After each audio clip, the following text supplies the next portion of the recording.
오늘 디모데후서 4장 10절, 11절 말씀을 제가 읽을게요. 데마는 현재의 이 세상을 사랑하여 나를 버리고 데살로니가로 떠났고 그레스게는 갈라디아로 디도는 달마디아로 갔으며 오직 누가만 나와 함께 있느니라. 마가를 취해 데리고 오라. 그가 사역을 위해 내게 유익하니라. 사도 바울이 이야기했죠. 오늘 세 사람만 이야기할게요. 데마와 마가와 누가만 이야기할 겁니다. 데마, 세상을 사랑한 사람이죠. 하나님을 사랑하지 않았다는 뜻입니다. 이유가 무엇인가? 먹고 마시는 일에 집중했기 때문입니다. 즉, 사는데 급급한 거예요. 자신의 노동을 의지하면서 살아갑니다. 정적인 노동도 있을 것이고, 지적인 노동도 있을 것이고, 또 육적인 노동도 있을 것이고, 이러한 노동을 집중하면서 먹고 사는데 급급한, 즉 하나님을 마음에 둘 겨를이 없는 사람이죠. 왜 또 세상을 사랑하게 되는가? 그 이유는 미혹되기 때문입니다. 세상이 나를 미혹하는 게 얼마나 많이 있어요. 여러분도 세상 지금 살아가고 계시지만 미혹되는 게 뭔가 있으시죠? 대부분은 돈에 대한 미혹, 이성에 대한 미혹, 미혹에 넘어가게 된다라고 하는 것을 다른 말로 하면은 낚이는 거죠.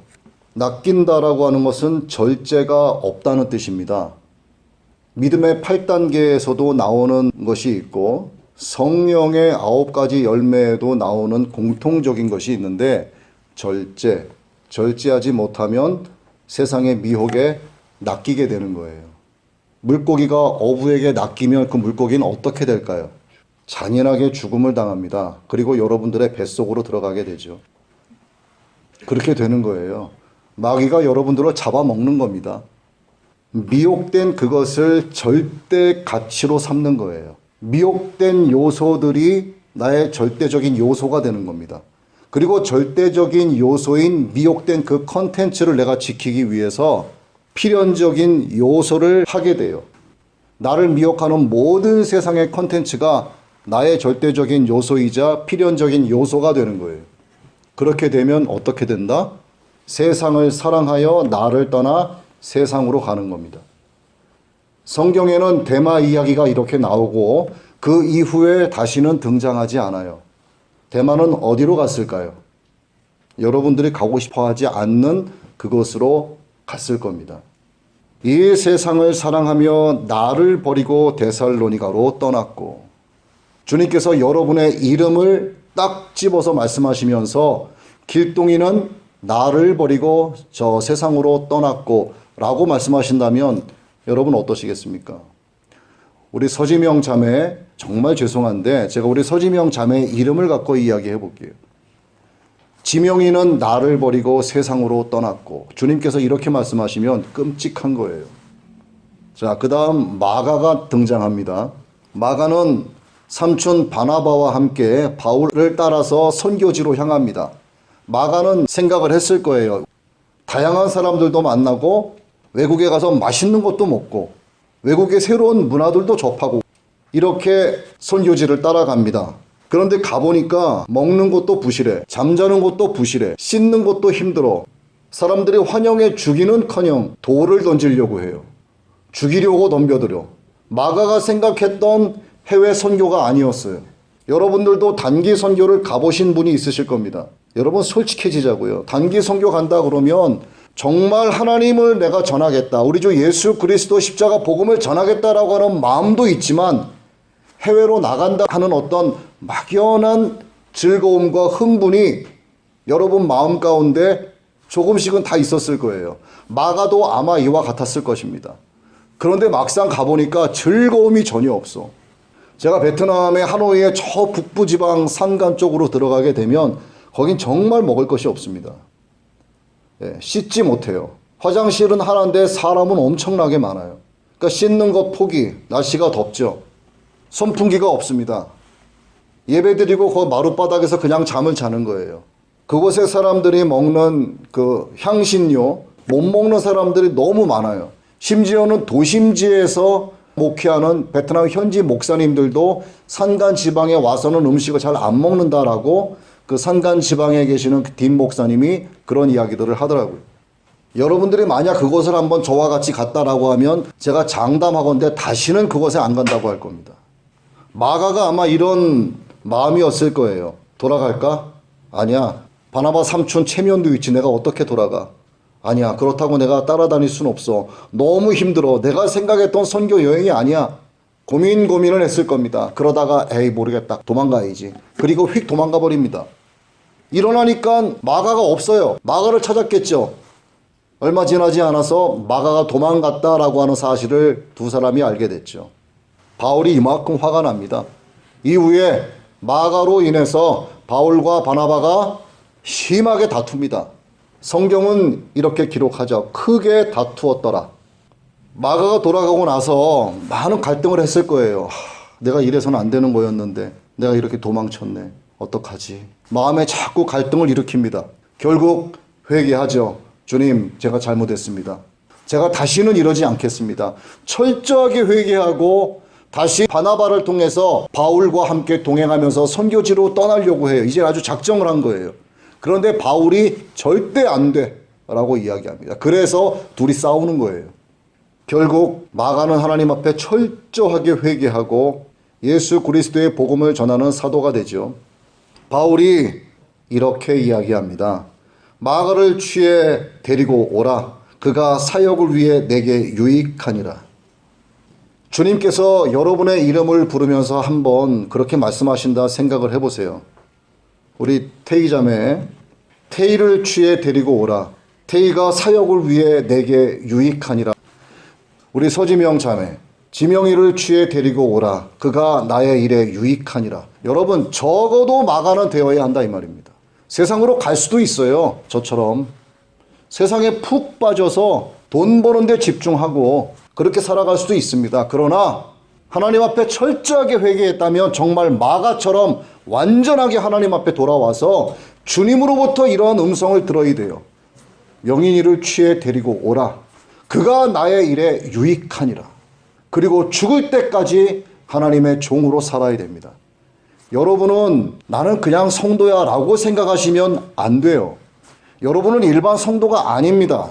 여러분은 훈련받고 있는 사명자들이라는 사실을 절대로 잊어서는 안 됩니다. 다음 누가가 남습니다. 처음부터, 그러니까 누가가 예수님을 구세주로 영접한 이후부터 끝까지 절대적으로 헌신을 합니다. 오직 예수 그리스도, 절대적인 요소를 지키기 위한 필연적인 요소가 무엇인가? 누가에게는 그것이 절대적인 헌신, 주님을 향한 순종이었습니다. 정죄도 안 했습니다. 비판도 안 했습니다. 부정적인 요소도 없었어요. 누가는 자신의 부요함을 자랑하지 않았습니다. 자신의 의술을 자랑하지 않았어요. 오직 예수 그리스도만을 사랑하고 주님을 향하여 죽을 때까지 헌신했습니다. 겸손했었죠. 사도의 사명을 다했습니다. 바울이 누가를 향하여 이렇게 말합니다. 오직 누가만 나와 함께 있느니라. 주님께서 여러분을 향하여 그렇게 말씀하세요. 우리 박경자 집사님, 오직 경자만 나와 함께 있느니라. 주님께서 여러분에게 그렇게 말씀하셔야 되는 거예요. 취하여 데리고 오라. 그가 나의 일에 유익하니라. 너는 나와 함께 있구나. 여러분, 주님으로부터 어떤 음성을 듣기 원하십니까? 적어도 마가 이상의 음성은 들으셔야 되는 거예요. 나는 대마다. 한번 손 들어보세요. 나는 지금 대마의 삶을 살고 있습니다. 제가 아무도 손 안 들... 우리 교수님. 자, 나는 누가다. 나는 마가다.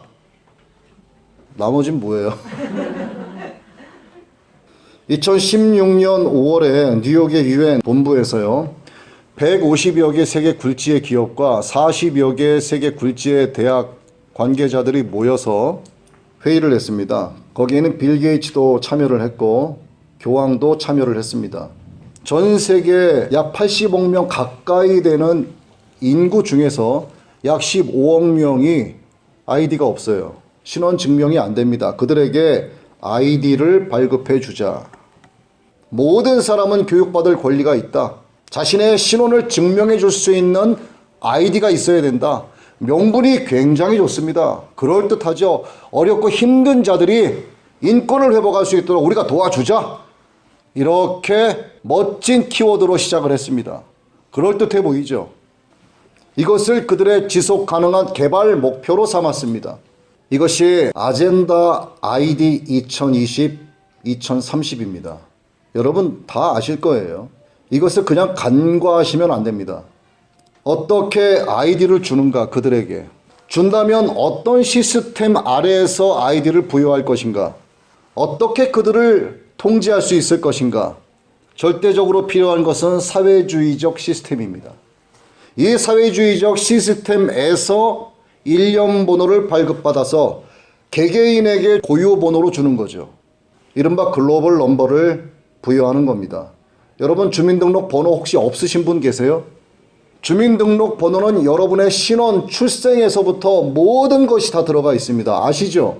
생년월일, 성별, 지방자치단체의 고유번호, 읍면동사무소의 고유번호, 그날 몇 번째로 주민등록 출생을 등록했는가에 대한 번호, 그리고 앞에 12자리를 합쳐서 국가에서 정한 어떤 공식에 대입을 해서 나온 마지막 숫자가 13번째 자리예요.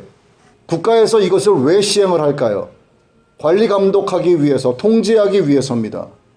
이것이 앞으로 전 세계가 하나로 되는 거예요. 반드시 그렇게 됩니다. 그래야지만 하나님의 말씀 요한계시록이 응해지는 거예요. 아침이 있으면 뭐가 있죠? 저녁이 있다. 낮이 있으면 밤이 있다. 물이 있고 불이 있다. 남자가 있으면 여자도 있다. 진리가 있으면 거짓도 있다. 하늘이 있으면 땅도 있다. 그리스도가 계시면 뭐도 있다? 적그리스도가 있다. 다시 그리스도가 있으면 적그리스도도 있다.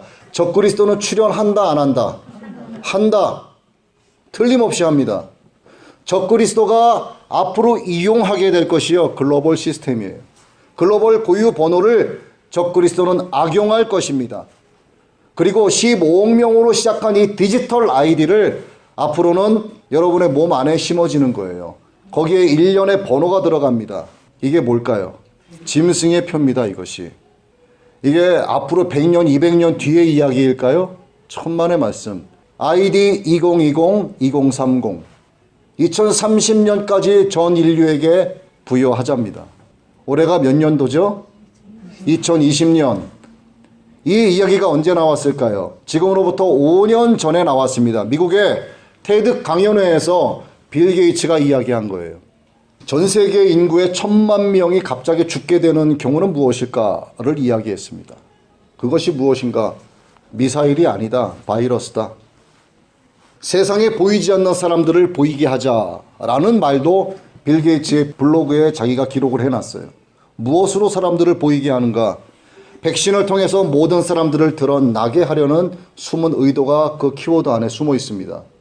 여러분 백신이 왜 필요하죠? 바이러스가 있어야만 백신이 있는 거예요. 바이러스가 있습니까 없습니까? 그 바이러스 이름이 뭐예요? 코비드-19.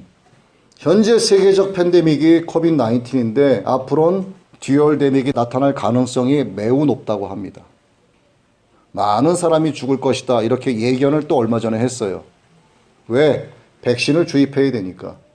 여러분 들어보셨을 겁니다. 오른손과 이마에 박히는 칩이 무엇인가? 어떤 사람은 베리칩이다. 어떤 사람은 백신 안에 다르파 하이드로겔 센서에 칩이 들어가 있어서 몸 안으로 들어올 것이다. 어떤 사람은 전두엽에 수술로 심게 될 것이다. 여러 가지 이야기를 합니다. 어떤 사람은 디지털 아이디다 이렇게 얘기를 해요. 무엇인지 저는 모릅니다. 하지만 이 모든 것들이요 큰 가능성을 가지고 있습니다. 여러분들이 마지막 때 영분별하지 않으면 나도 모르는 사이에 내 몸에 들어오게 되는 거예요. 들어오면 그걸로 끝입니다. 수술해서 빼면 된다? 한번 해보십시오. 그럼. 유엔은 모든 나라를 통제 관리하는 세계 정부의 전초기지 역할을 반드시 하게 됩니다. 그리고 지금도 하고 있습니다. 어떻게 통제 관리하는가? 글로벌 넘버, 고유번호를 발급한 시스템을 주관을 합니다. 이 시스템이 어디에 저장이 되는가? 이것은 무엇을 기반으로 하는가? 클라우드를 기반으로 합니다. 클라우드 통신 기술이 전 세계에서 가장 발달한 나라가 어디죠? 대한민국. 빌 게이츠는 KT에 1200만 불을 투자합니다. SK에 400만 불을 투자합니다. 왜? 세계적인 통신 기술, 5G 기술이 우리나라에 있고요. 통제 관리의 수단 중 하나가 바로 5G 통신 기술이고요. 앞으로 머지않아서 6G 기술이 나옵니다. 제가 수주 전에 여러분께 이 말씀을 잠깐 언급한 적이 있을 겁니다. 이것이 ID 2020-2030을 실현하기 위한 사탄의 전술입니다. 때가 다 됐습니다, 여러분. UN 회원 193개국이 이 일에 대해서 만장일치로 사인을 다 했습니다. 우리나라가 포함됐을까요? 안 됐을까요? 당연히 포함됐죠. 이것을 거부하는 사람은 어떻게 될까요? 테러 분자로 분류합니다. 테러 분자로 분류한다는 말은요, 제가 2010년도부터 이야기했어요. 사람들을 만나면 이 얘기를 했습니다. 앞으로 이런 일이 생기고 테러 분자로 분류할 것이다. 우리나라 테러법 발의가 됐습니까? 안 됐습니까? 됐죠? 반대해서 무산될 수 있습니다만 이것은 또 발의가 될 겁니다. 차별금지법 발의돼서 무산됐지만 계속 발의가 올라오고 있어요. 반드시 이것은 통과가 될 것입니다. 여러분들이 무엇인가를 거부하게 되면 여러분들은 테러 분자로 분류가 돼요. 멀쩡하게 잘 살다가 법이 만들어지면서 그 순간에 내가 거부하면 저 사람은 병균 덩어리가 되는 거예요. 병균은 어떻게 처리해야 될까요? 죽여서 없애야 돼요. 어떻게 죽일까? 계시록에서 말씀합니다. 목을 잘라서 죽입니다. 단두대로 죽입니다. 단두대를 어디서 만들었을까요? 세계적인 일루미나티 기업인 샤넬에서 이미 단두대 제작은 다 끝났습니다. 여러분, 예수님 믿습니까? 예수님 믿습니까? 어떻게 믿으세요, 예수님을? 생명 바쳐 예수님 믿겠습니다. 한번 손 들어 보십시오. 주님, 내 생명 바쳐 내 믿음 지키겠습니다. 여러분, 믿음이 구원의 절대적인 요소라면 행위는 절대적인 요소를 지키기 위한 필연적인 요소가 됩니다.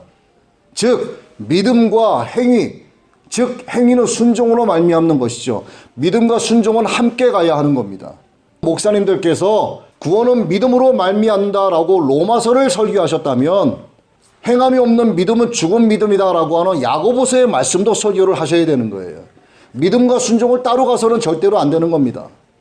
자, 여러분은 목회자는 아니지만 여러분은 제가 뭐라고 했죠?